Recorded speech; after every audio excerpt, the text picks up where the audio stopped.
السلام عليكم ورحمة الله وبركاته أعزائي المشاهدين، أخباركم إيه وعاملين إيه في مشاريع البحث بتاعتكم؟ ناس كتير كلمتني علشان مش عارفين يعملوا البحث، وكمان بيقابلوا صعوبة في استخدام برنامج الوورد، وإنهم كمان مش عارفين يعملوا إيه في البحث بتاعهم أو يبدأوا منين وإزاي يعملوه بشكل كويس وبسهولة. فإحنا إن شاء الله في الفيديو ده هنعرف يعني إيه بحث، وإزاي نعمل سيرش عن الموضوع اللي إحنا عايزينه، وكمان إيه خطوات عمل البحث. واهم نقطة بقى واللي هي ازاي ننسخه او نكتبه على برنامج الوورد بكل سهولة، ونظبط التنسيق بتاعه بكل سهولة. ورقة وقلم ويلا بينا نبدأ في محتوى النهاردة. وطبعا قبل ما نبدأ انتوا عارفين اني مش هقول لكم اشتركوا في القناة على اليوتيوب واعملوا لايك للفيديو، وبرضه مش هقول لكم سيبوا لي رأيكم في الكومنتس عشان انتوا هتعملوا كده من نفسكم عادي. وهتلاقوا لينكات التواصل على السوشيال ميديا في الديسكريبشن لو حابين تتواصلوا معايا وتسألوني في اي حاجة. ويلا بينا نبدأ في شرح فيديو النهاردة.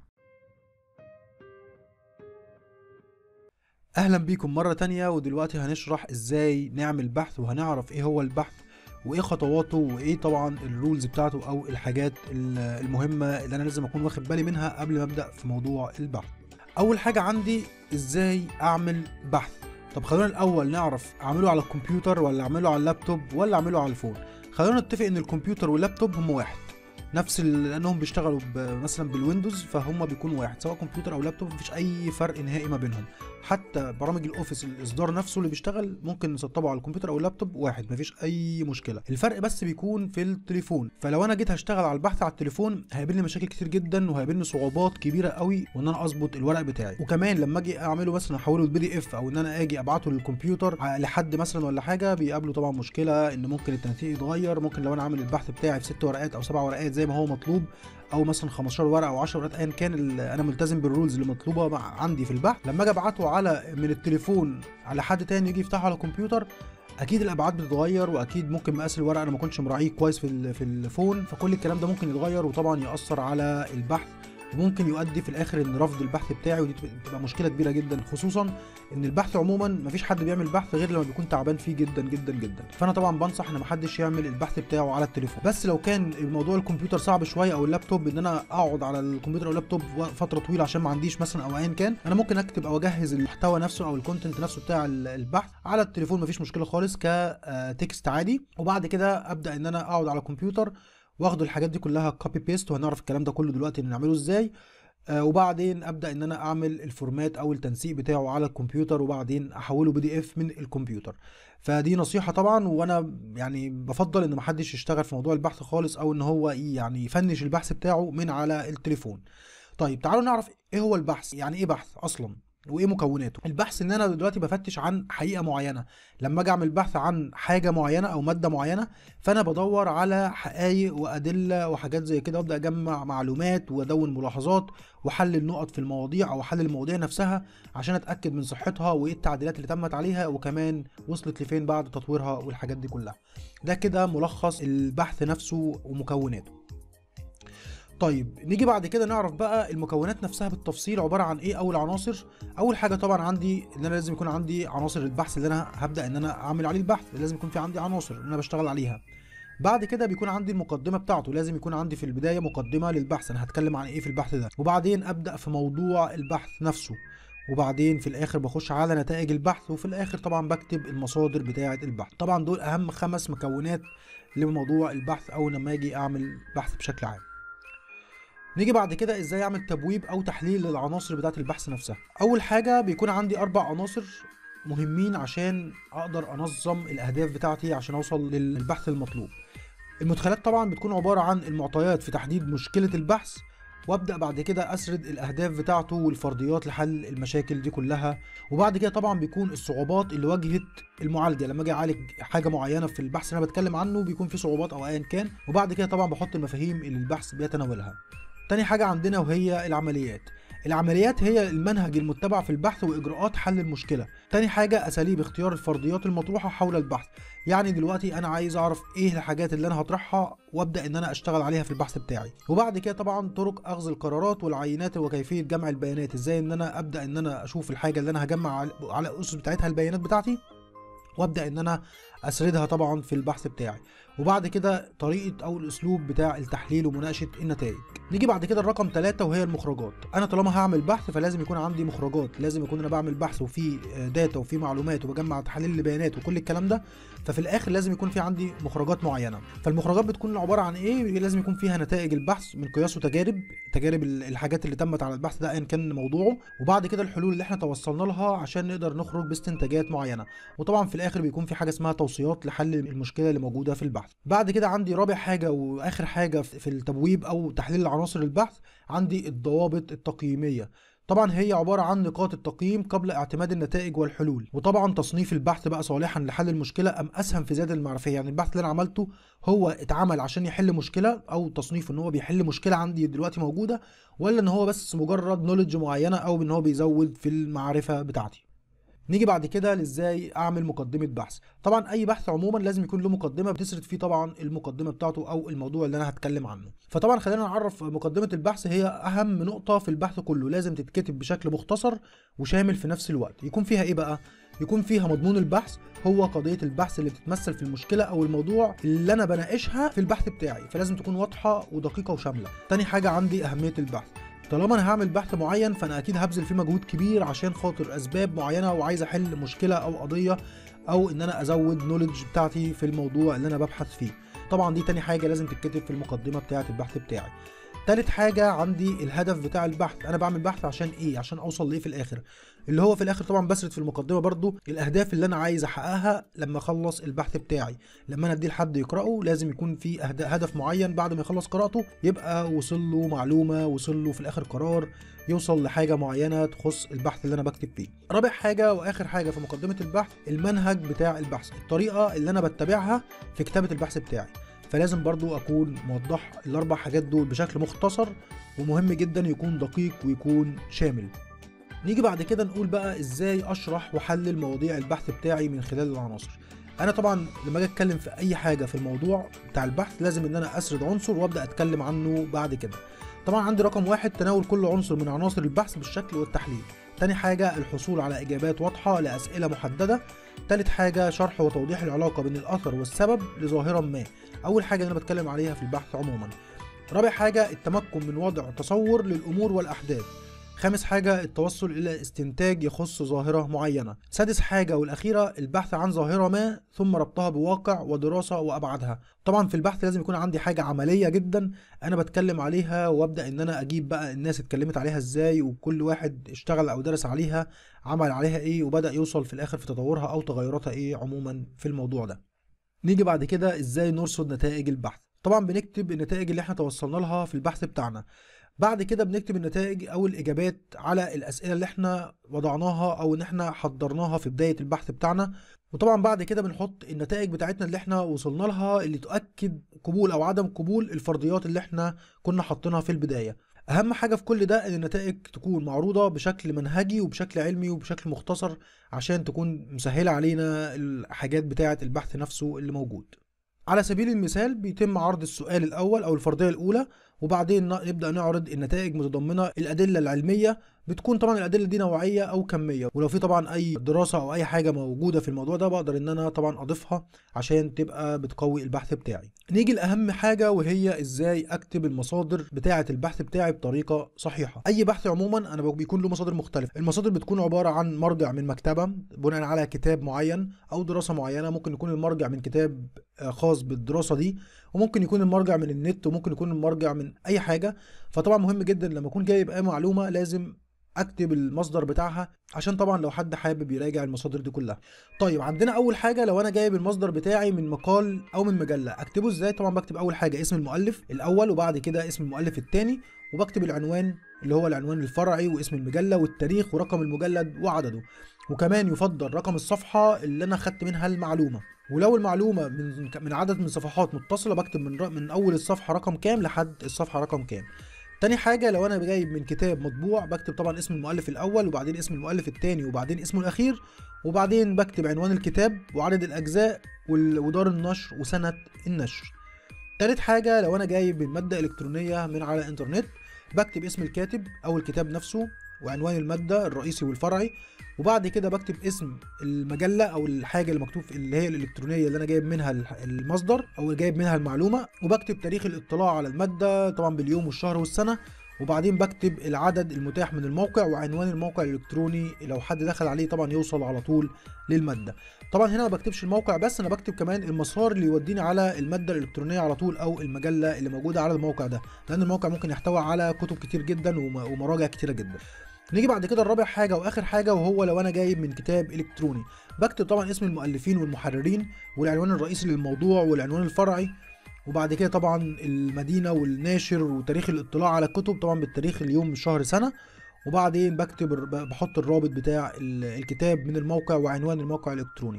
طبعا كمان انا هقول لكم ازاي على الوورد ان احنا نقدر واحنا بنكتب البحث بتاعنا بنيجي في معلومه معينه ممكن نحط جنبها رقم معين ويكون في اخر الصفحه تحت، اقدر ان انا اعمل المصدر بتاعها في الصفحه تحت يبقى في رقم فوق ورقم تحت، وتحت طبعا بيسرد الموضوع ده. طبعا عارفين اكيد انتوا عارفينها في الكتب والحاجات دي بتكون موجوده، فهنعرف ازاي ان احنا نستخدمها على برنامج الوورد. طيب يلا بينا دلوقتي نروح نشوف ازاي اعرف الجهاز بتاعي عليه برنامج مايكروسوفت اوفيس وبرنامج الوورد بالاخص ولا لا. وتعالوا نخش على الانترنت لو انا عايز اعمل سيرش على اي حاجه تخص البحث، وبعدين ابدا ان انا اخد منها كوبي بيست او ان انا اقرا واشوف الحاجات دي بتتنقل ازاي على برنامج الوورد، وكمان نعرف ازاي بننسق الحاجات دي على برنامج الوورد بشكل كويس جدا وبشكل احترافي يسهل علينا حاجات كتير جدا. انا دلوقتي جايب الديسكتوب بتاع الكمبيوتر بتاعي وده اللي انتوا شايفينه ويندوز 10. طبعا لو عندنا ويندوز 7 او ويندوز 8 او اي حاجه طبعا هتلاقوا ممكن الشكل مختلف شويه، بس الحاجه او الخطوات اللي انا هعملها هتكون واحده. انا دلوقتي عايز اعرف انا عندي برنامج الوورد او برامج مايكروسوفت اوفيس ولا لا، عشان ابدا اشوف. لو مش عندي ابدا انزلها، وطبعا هسيب لكم لينك فيديو ازاي ننزل او نحمل مايكروسوفت اوفيس في الديسكريبشن بتاعه الفيديو ده. انا دلوقتي اول حاجه عندي هاجي على شريط ستارت زي ما انتم شايفين، وطبعا لو ويندوز 7 الشكل بيتغير بس برضه في نفس المكان بنلاقي شريط ستارت. اول لما هدوس عليه هيبدا يفتح لي كل البرامج. هنا بيقول لي ريسنتلي او البرامج الاخيره اللي انا كنت فاتحها، اقدر ان انا انزل وادور على اي برنامج موجود على الكمبيوتر. انا دلوقتي عندي الحاجات دي مترتبه، لو ويندوز 10 بتكون مترتبه بالاي بي سي وهكذا. عندي مثلا في الاي الاكسل، انا عايز الوورد فطبعا هنزل للاخر على الدبليو، عندي طبعا برنامج الوورد. طيب انا دورت هنا ما لقيتش الكلام ده خالص، اعمل ايه؟ برضه هعمل محاوله اخيره اتاكد ان هو عندي او مش عندي. هاجي هنا اكتب في السيرش، هكتب برنامج وورد، وساعتها هيظهر لي اي حاجه على الجهاز خاصه بكلمه وورد. طبعا زي ما انتم شايفين ظاهر لي كلمه وورد وادي الابلكيشن، وهنا بيقول لي ده نوعه اب او برنامج. طبعا ممكن يكون حاجه تانية، صوره مثلا مكتوبه باسم وورد، فطبعا بيقول لي الكلام ده. فهنا جايب لي الابس كلها، بيقول لي طبعا ده الوورد، فخلاص ده كده معروف ان ده برنامج الوورد الخاص مايكروسوفت اوفيس. عندي حاجه بعد كده اسمها وورد باد، طبعا دي حاجه كده زي النوت ان انا اقدر اكتب جواها اللي انا عايزه، بس طبعا مش برنامج الوورد. فخدوا بالكم من الموضوع ده عشان في ناس كتير قوي بتفتكر ان ده برنامج الوورد وبيشتغلوا عليه وفي الاخر ما يلاقوش الادوات اللي موجوده في برنامج الوورد. طيب انا اول لما هدوس عليه من هنا او من ستارت، من هنا هيفتح طبعا بنفس الشكل، بالشكل ده هيبدا يحمل. بيفتح عندي برنامج الوورد بالشكل ده، وبعد كده اقول له بلانك دوكيمنت هيبدا يفتح لي ملف جديد لبرنامج الوورد.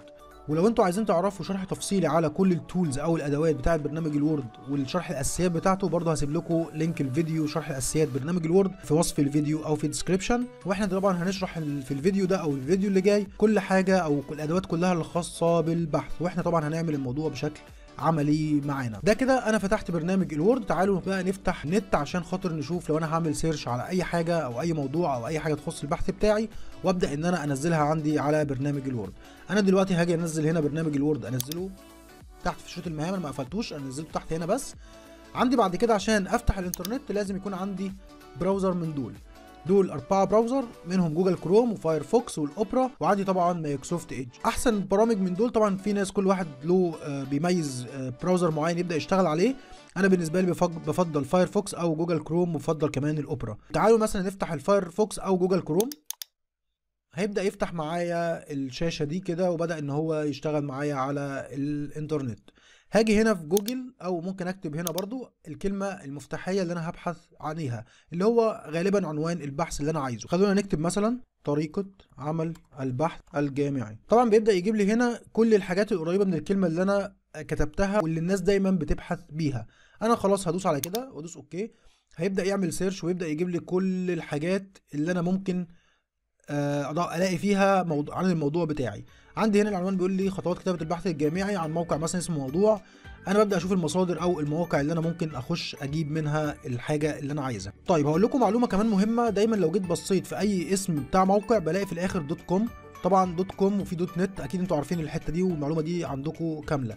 طيب دوت كوم ودوت نت دول خاصين بالانترنت عموما.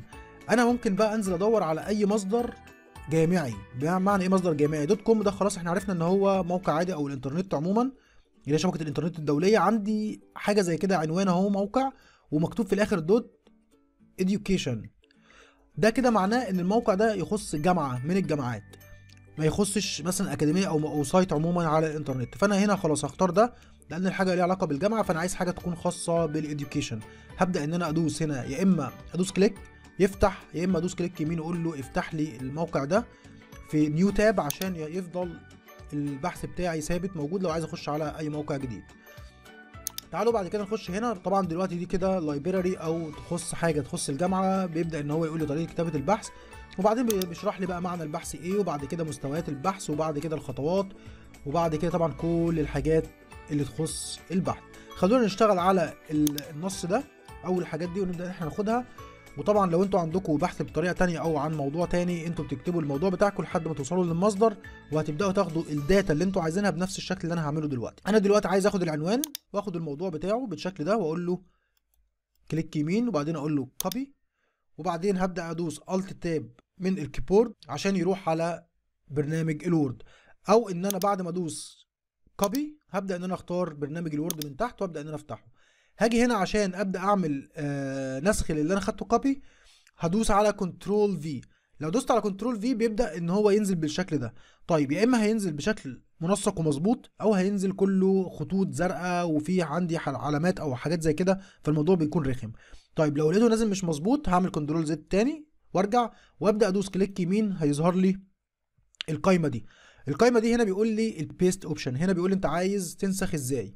اول حاجه دي ان انا هنسخه، بيقول لي كيب سورس فورماتنج، ان انا هحفظ الفورمات زي ما هي على الموقع تنزل بنفس الشكل، او ان انا اقول له اعمل لي ميرج ما بين فورمات الموقع وما بين الفورمات اللي انت شايفه صح على برنامج الوورد، او اخر حاجه اقول له لا هات لي التكست اونلي، يعني ما تجيبليش اي تنسيق من الموقع. وبعد كده خلاص انا بفضل طبعا ان انا اجيب بالشكل ده، يبدا ان هو ينسخهولي. طيب انا حاسس ان الكلام جاي على الشمال، اغلب الناس بقى بتغلط الغلطه دي ويبدا ان هو يعمل سيلكت او يحدد الكلام ده كله، بعدين يقول له اعمله لي على اليمين. في الشكل العام هو كده مظبوط، بس غالبا بيكون مقلوب. يعني مثلا لو جينا بصينا هنا هنلاقي الكلام ده مقلوب، ما دام في كلام بلغتين في نفس السطر هيبقى الكلام مقلوب. تعالوا كده نركز مع السطر ده، وتعالوا نغير اتجاه الكتابه.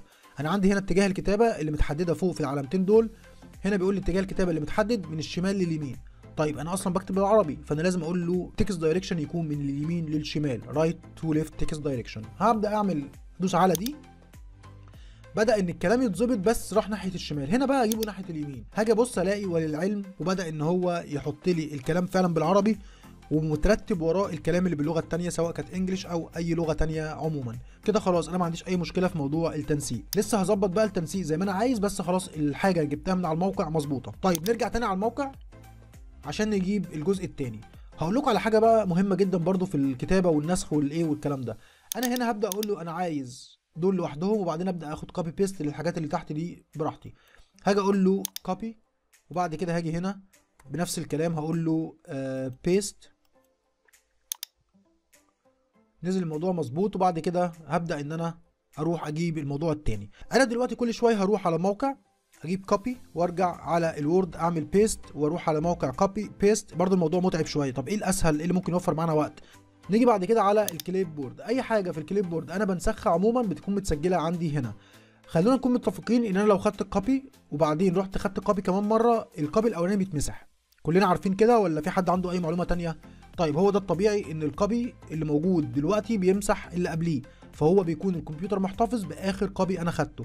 انما هنا في الكليب بورد بيحتفظ باكتر من كوبي عندي هنا في الكليب بورد. تعالوا نجرب كده. انا هبدا اقول له انا عايز كلمه مستويات البحث كوبي اتسجلت.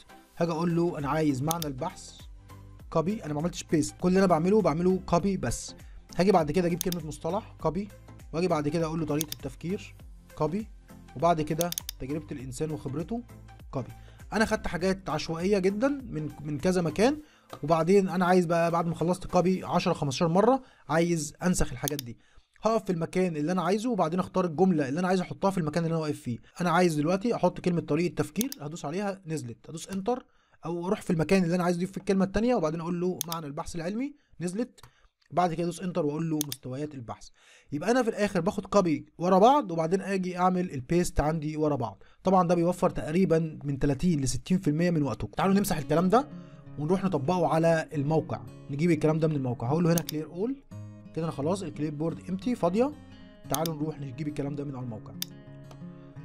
انا دلوقتي خدت خلاص مستويات البحوث وخدت دي كوبي. هبدا اقول له العنوان ده كوبي، وبعدين ابدا اخد الجزء الثاني اللي هو المحتوى بتاع العنوان واقول له كوبي، وبعدين اجيب العنوان الثاني واقول له كوبي، وبعدين اجيب التفصيل بتاعه وبعدين اقول له كوبي، وبعدين اجيب العنوان الثالث واقول له كوبي، وبعدين اجيب الشرح بتاعه او الداتا بتاعته واقول له كوبي.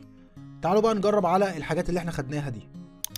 هروح على برنامج الوورد زي ما انتم شايفين. اول لما جيت لقيت كل حاجه انا خدتها كوبي هناك موجوده عندي هنا بالترتيب. طيب تعالوا كده ندوس انتر وننزل على اللي بعديه. اول حاجه خلينا متفقين ان هو اول حاجه انا نسختها بتنزل تحت، لان هو بيبدا ان هو يضيف اخر حاجه بتبقى فوق ويبدا ان هو ينزل بالشكل ده. انا دلوقتي هنا وقفت. اول حاجه انا كنت نسختها اللي هي بحوث قصيره على مستوى الدراسه الجامعيه الاولى، هدوس كده نزلت بنفس التنسيق. هدوس انتر وابدا ان انا اسرد التفاصيل. بعد كده هدوس انتر تاني وابدا ان انا اكتب العنوان التاني بالشكل ده، وبعدين ادوس انتر تاني وابدا ان انا اخد الجزء ده، وبعدين ادوس انتر تاني وابدا ان انا اخد الجزء ده، وهكذا طول ما انا شغال. انا خلاص خدت الموضوع مره واحده وبدات ان انا اخد كوبي بيست ورا بعض.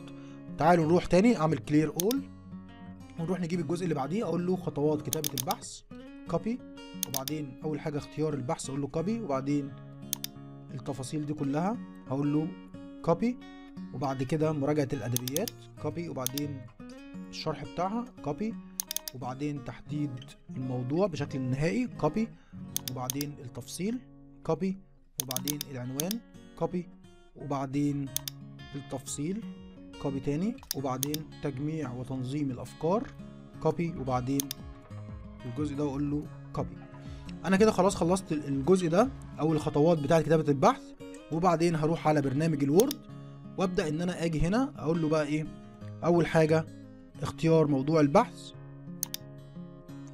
وبعدين ادوس انتر وابدا اخد التفصيل بتاعه، وبعدين ادوس انتر، وبعدين اخد مراجعه الادبيات اللي هو رقم 2، وبعدين ادوس انتر، وبعدين ابدا ان انا اعمل كده، وبعدين ادوس انتر ونكمل بنفس الشكل.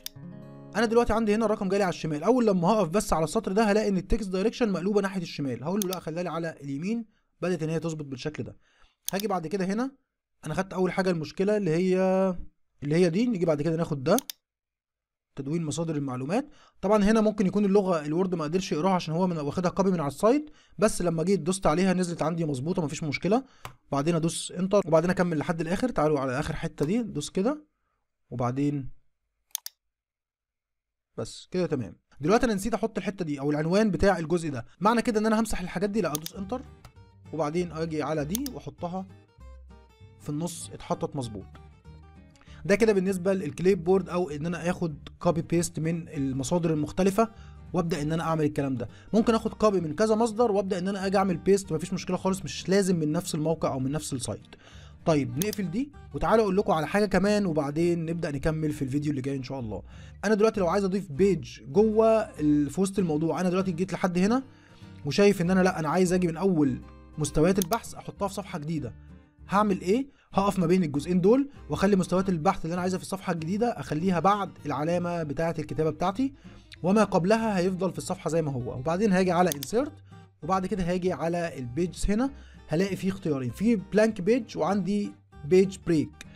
طيب ايه الفرق ما بينهم؟ لو انا دوست على بيج بريك هيفصل لي الجزئين دول في صفحتين، يعني دي هتفضل في الصفحه اللي انا فيها ودي هتروح في الصفحه اللي بعدها بالشكل ده. كده خلاص ما ضافليش صفحه جديده، هو ساب دي في الصفحه دي وضاف صفحه جديده فيها الجزء اللي بعد العلامه.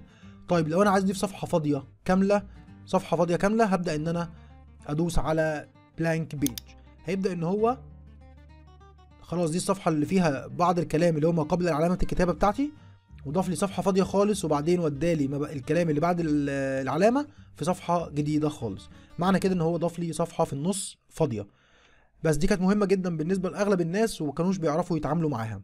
وبكده نكون عرفنا ايه هو البحث وازاي نعمله وايه خطواته وازاي نعمل الحاجات دي كلها بشكل نظري، وبدانا نطبق ازاي ان انا اعمل سيرش عن موضوع معين على الانترنت، وابدا ان انا اخد منه كوبي بيست واحطه على البرنامج الوورد بكل سهوله وبكل بساطه. وعشان الفيديو ما يبقاش طويل، انا هعمل لكم ان شاء الله فيديوهين او 3 عن موضوع البحث، وان شاء الله الفيديو اللي جاي واللي هنتكلم فيه عن التنسيق، ازاي انسق البحث بتاعي او الحاجات اللي انا جبتها دي كلها ازاي ننسقها. وكمان نعرف ازاي نضيف شيب وممكن احط جواه التكست بتاعتي اللي انا عايزها، وكمان اقدر ان انا اعمل ازاي المصادر بتاعتي في اخر الورقه عندي تحت. يعني لو انا عندي مثلا ورقه زي كده، اقدر ان انا احط رقم عند المعلومه المعينه، وبعدين ينزل لي تحت هنا في اخر الورقه بيكتب لي المصادر او التعريف او الشرح بتاع الجزء ده. فاحنا طبعا هنشرحها في الفيديوهات اللي جايه عشان الفيديو ما يكونش طويل. بشكركم جدا ويا رب تكونوا استفدتوا من الفيديو ده، وما تنسوش تشوفوا الفيديوهات اللي جايه الخاصه بالبحث وازاي نعمله وازاي ننسقه بشكل احترافي، وما تنسوش تعملوا لايك للفيديو وسبسكرايب للقناه وتسيبوا لي رايكم في الكومنتس. ولو عندكم طبعا اي حاجه تقدروا تتواصلوا معايا على مواقع السوشيال ميديا على الفيسبوك او الانستجرام، وما تنسوش تكتبوا لي رايكم في الكومنتس. والسلام عليكم ورحمه الله وبركاته.